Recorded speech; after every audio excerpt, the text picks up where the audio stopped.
Warahmatullahi wabarakatuh. Selamat pagi untuk anak-anak Bapak sekalian. Bagaimana kabar kalian?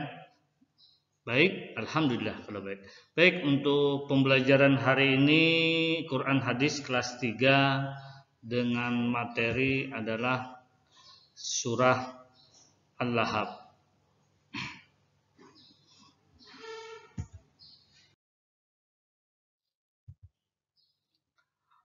Untuk materi surah Al-Lahab ini pada buku paket pada pelajaran ke-7 di halaman 91 yang judul materinya adalah memahami surah Al-Lahab dan surah Al-Fil.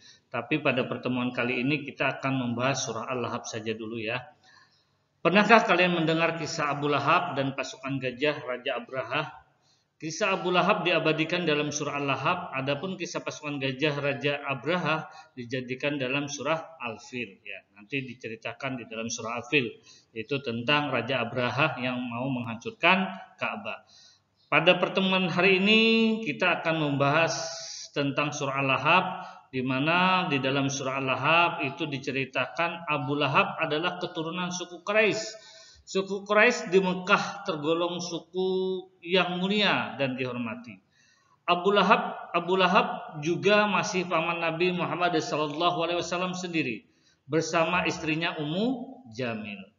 Abu Lahab sangat menentang dakwah Nabi Muhammad SAW karena perbuatan itulah maka Abu Lahab menurunkan karena perbuatan itulah maka Allah menurunkan surah Al-Lahab. Ya, baik. Sebelum Bapak menjelaskan tentang surah Al-Lahab, lebih dulu kita simak materi lafal surah Al-Lahab.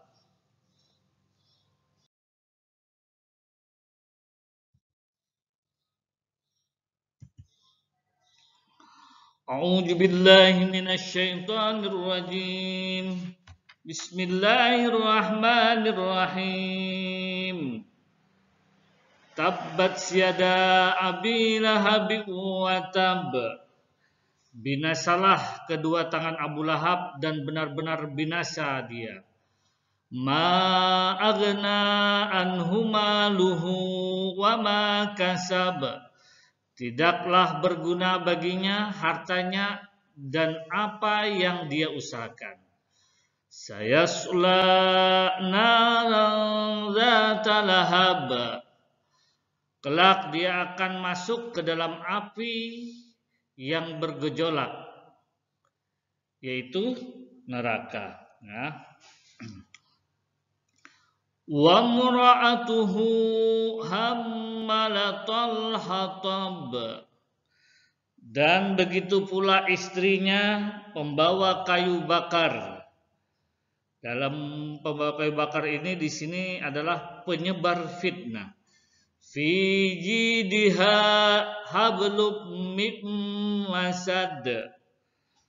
Di lehernya ada tali dari sabut yang divintal.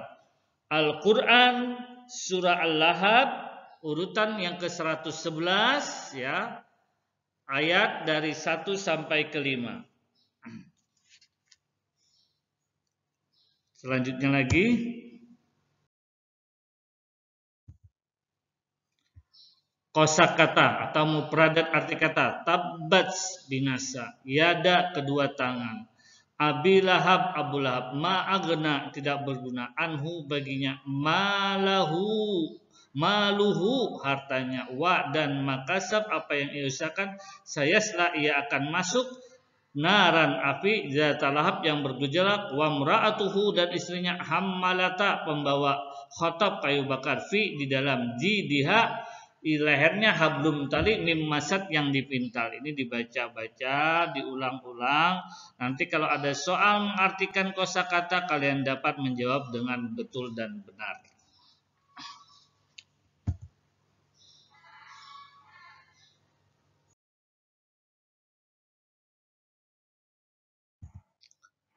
Mengenal surah Al-Lahab. Surah Al-Lahab adalah surah yang ke-111 di dalam Al-Quran. Surah Al-Lahab juga terdiri atas 5 ayat dan tergolong surah Makkiyah. Ini juga sering Bapak jelaskan ya, pengertian surah Makkiyah adalah surah yang turun di kota Mekah dan terjadinya turun sebelum Nabi Muhammad SAW hijrah ke kota Madinah. Sedangkan surah Madaniyah adalah surah yang turun di kota Madinah dan terjadinya turun setelah Nabi Muhammad SAW hijrah ke Madinah. Jadi dinamakan surah Madaniyah. Jadi di dalam Al-Qur'an itu nak ya, ada dua golong surah ya, yang tergolong surah Makkiyah dan Madaniyah. Yang ketiga, arti dan lafal Al-Lahab adalah api yang bergejolak. Jadi Al-Lahab ya adalah api yang bergejolak. Ini diambil dari ayat ketiga ya. Selanjutnya, nama lain dari surah Al-Lahab adalah Al-Masad yang berarti tali. Nah, lafal Al-Masad ini diambil juga dari ayat kelima ya, fi jidha hablum min masad.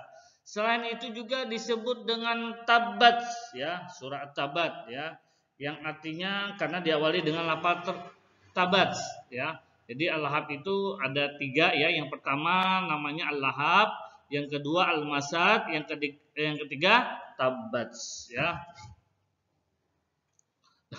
Terus Abu Lahab ya bernama asli Abdul Uzza dan istrinya bernama Ummu Jamil ya.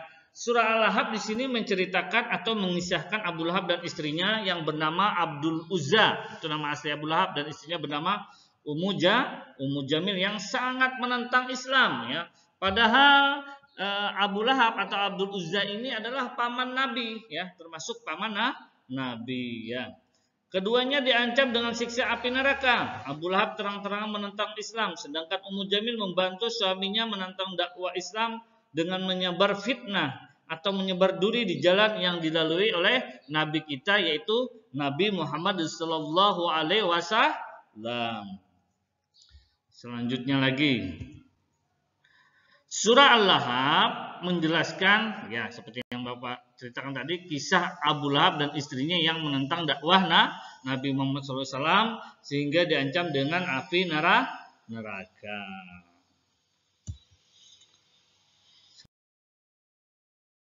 Selanjutnya, kandungan surah Al-Lahab ya.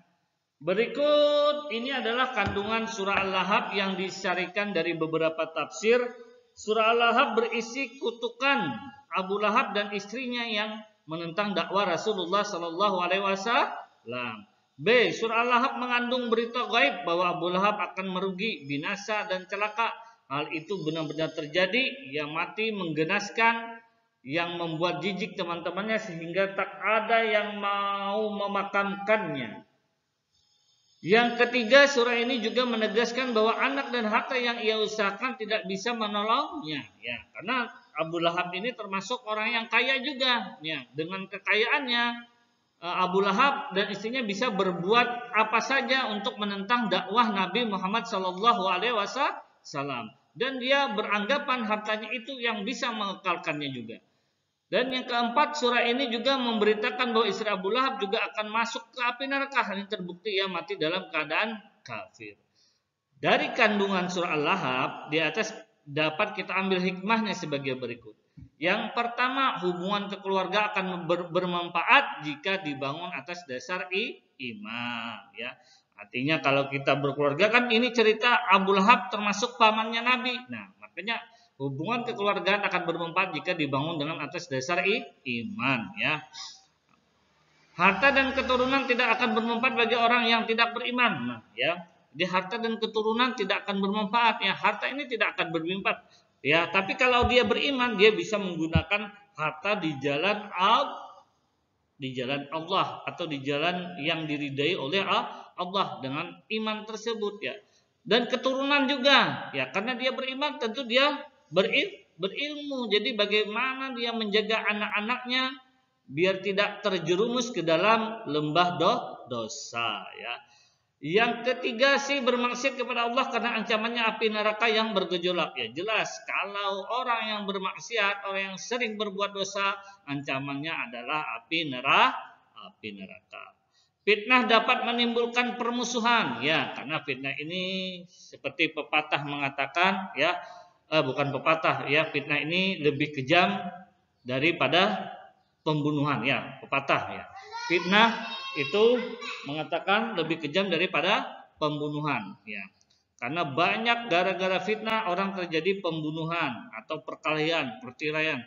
Asal mula fitnah itu adalah lidah, ya. Jadi lidah kita harus dijaga dari ucapan yang kotor, ya. Terus tolong menolong dalam kejahatan dapat membinasakan diri sendiri. Tolong menolong dalam kejahatan, maksudnya ya kita tidak dianjurkan untuk tolong menolong dalam perbuatan kejahatan, tapi kita dianjurkan atau berlomba-lomba di dalam berbuat kebaikan. Tapi kalau tolong menolong dalam kejahatan dapat membinasakan diri sendiri, ya. Terus yang fitnah dapat menimbulkan permusuhan, ya tadi sudah. Terus yang tidak boleh memakai nama dengan bentuk penghambaan kepada selain Allah. Abudil Uzza berarti hamba Uzza, ya. Nah, ini nama yang berkaitan dengan nama Al-Lahab, atau kita memberi nama selain kepada selain Allah, yaitu Abudil Uzza berarti hamba Uzza. Nah, ini ya Uzza ini mungkin nama Tuhan orang kafir, ya pada zaman dulu, ya. Baik, untuk pembelajaran hari ini cukup sampai di sini dulu. Semoga anak-anak dapat memahami dari penjelasan yang Bapak jelaskan. Sekali lagi tolong dibuka buku paketnya materi surah Al-Lahab, dibaca, diulang-ulang. Nanti selanjutnya kita akan memasuki materi surah Al-Fil. Baik, Bapak akhiri dengan ucapan alhamdulillah dan juga Bapak akhiri dengan kata assalamualaikum warahmatullahi wabarakatuh.